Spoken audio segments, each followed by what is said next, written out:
What are you looking for? These are the first words Jesus speaks in the Gospel according to John. What are you looking for? Type them into Google, and the first most common search is, what are you looking for in a relationship? On the dating app Tinder, what are you looking for is one of the questions women commonly ask and men commonly dread. In fact, you can find articles with advice for men about how to answer that question honestly while also making a good impression. What are you looking for in a job is the second most common of the searches on Google. I glanced at the Harvard Business Review for insights about this and saw an article entitled, "Employees Who Feel Love Perform Better." A caring atmosphere is what they are looking for. That article was alongside another entitled, "Your employees want the negative feedback you hate to give. They want critique that will help them grow." What are you looking for?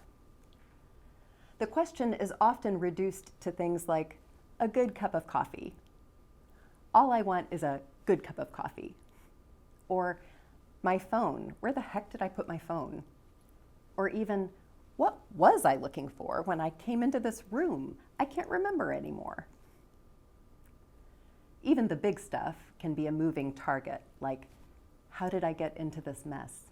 What did I want when I started this? Or, what will you most want?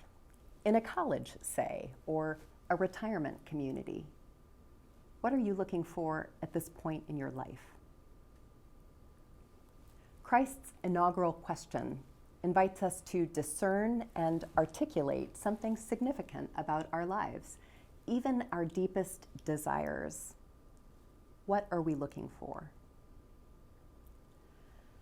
Years ago, I stumbled across a book on the Enneagram. It's a personality typology that's become quite popular recently.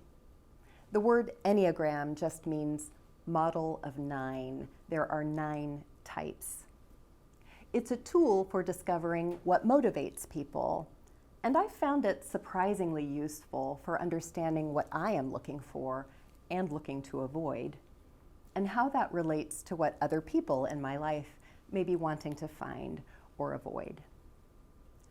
According to the Enneagram, some of us are wired to look for success and achievement, while others want primarily to be safe, and still others so desperately want peace, they tend to retreat in the face of conflict. Some people simply must express themselves, while others are cautious, wanting to do what's right. Some are looking for love. Others are more interested in getting knowledge and becoming competent. Some are looking for what's fun and interesting in life. Others are driven to control their environment, to shape it. There are 9 main motivations. Richard Rohr, the priest and author, has worked extensively with this typology, and he explains it in such a way that it's clear. What we are seeking, each of us, reveals a lot about the ways we are broken and the ways we are strong. We are limited, yet also gifted people who are striving for things that may serve the world well or may wound the world and ourselves in the process. What are you looking for? Where do you find meaning? That's another way I've heard the question put. Some years ago, I attended a short Industrial Areas Foundation training. These are community organizers. I was watching their presentation from the corner, just listening to what they were saying about forging relationships and working together for change, when one of the leaders turned to me, kind of like Jesus turned to those disciples. They'd been following quietly behind him. This man asked me suddenly, "Where do you find meaning in your life?" Try to answer that question cold. Where do you find meaning in life? What activities make your heart sing? What difference do you feel proud to have made in the world? What ideas stir you into action?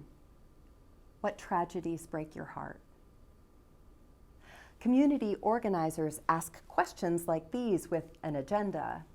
They want to uncover people's passions and spur folks to come together around those passions to have an impact in the world.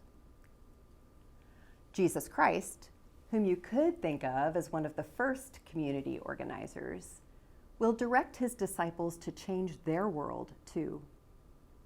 First, he asks them what they're looking for. Their answer is a bit strange, really. They don't answer Jesus' question, yet they do. Rabbi, where are you staying? The disciples reply. So, first of all, they recognize Jesus as a teacher. Their ears are open to hear him as someone who is wise and worth learning from, as a trusty conversation partner. They want him to be their teacher. And they ask Jesus, where are you staying? The verb they use is translated elsewhere in John as abiding. Abide in me as I abide in you, Christ will say later in John. As the Father has loved me, so I have loved you. Abide in my love. We're still so close to Christmas. This reminds me of Luke's story and people who looked for things. First, Mary and Joseph looked for a place to stay in Bethlehem. Then the shepherds looked for Jesus, and Jesus became the place to stay. Christ is the one in whom all people are invited to abide. The disciples do not yet have clarity about that, but they are looking for God. Where do you abide? They ask Jesus, using a word heavy with meaning, a word meaningful in ways they may not yet understand. They're asking Jesus, where are you in relation to God? And what might that mean for us in relation to God? And Christ's response is perfect for people then and now who follow him, not fully knowing why, who come to church with questions about the whole enterprise, who aren't quite sure how they got here or what they want from being here. Come and see, Jesus says. Walk this path a while. Study the world and your place in it with me. See what moves you. I've been moved by some things Malcolm Gladwell said in interviews around the time he wrote his book, David and Goliath. Gladwell grew up in a Mennonite family, a very devoted family, but his journey was different than that of most of his family members. Malcolm drifted away a little bit. He stopped going to church, stopped thinking much about Jesus. Then he started work on David and Goliath. It was different from his previous books, which had looked at things from a high theoretical level. Those books considered things like principles that govern the ways we behave or how success happens. The book David and Goliath looks at individuals and the choices they make.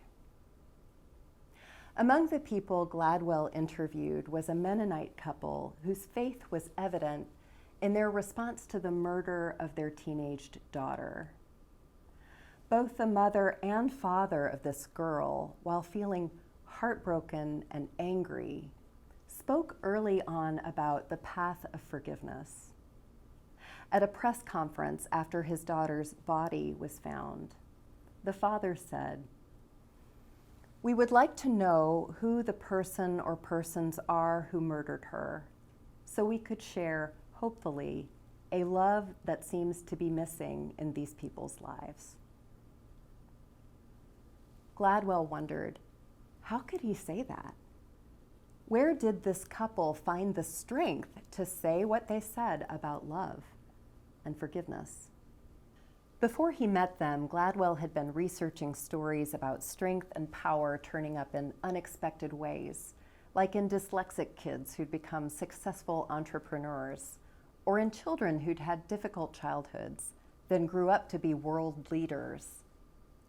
But it was in talking to this Mennonite couple that Gladwell realized what he personally was really looking for. I was interested, he says, in the weapons of the Spirit, the peculiar and inexplicable power that comes from within. In many interviews since, Gladwell has said he's in the process of rediscovering his faith. It's been a process of coming to see that he'd been missing something, that there was something incredibly powerful and beautiful in the faith that he grew up with that he was missing.